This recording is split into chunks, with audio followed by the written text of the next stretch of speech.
ইলম চর্চা করতে করতে কেউ মারাও যায়, ওটা তো নিজে তো ব্যস্ত যাবে, 14 গোষ্ঠী ব্যস্ত যাবে। সুবহানাল্লাহ।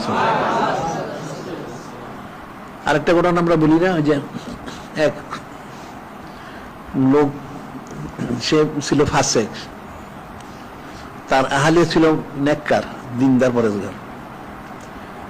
তো সে বিয়ে করার পরে কিছুদিন সে মারা গেছে।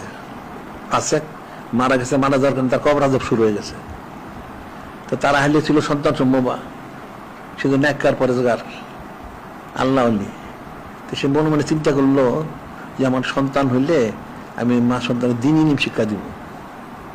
ঠিক আছে, এখন সন্তান যেহেতু সময়ের ব্যাপার, তারপর মাদ্রাসায় সময় 4-5 বছর সময় লাগে, এদিকে তো তার কবর আযাব হচ্ছে, তার গুরজু শেখাচ্ছে সমানে।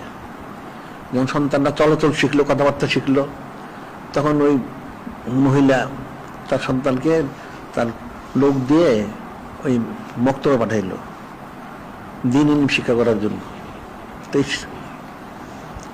সন্তান যখন মক্তবে যাওয়া শুরু করলো, সে মক্তবে যাবে, তখন আল্লাহ পাক হযরত জিবরিল বললেন, হে হযরত জিবরিল আলাইহিস সালাম, এই যে সন্তানটা আমার মক্তবে যাচ্ছে আমার ইলমে দ্বীন শিক্ষার জন্য, তার বাবার কবর কিন্তু আযাব হচ্ছে।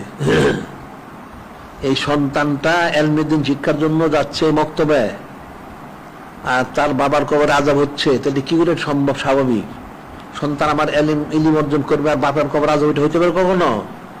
এই সন্তানটা মক্তবে পড়াশোনা শুরু করার আগেই তার বাবার কবর আযাব বন্ধ করে দেন। সুবহানাল্লাহ।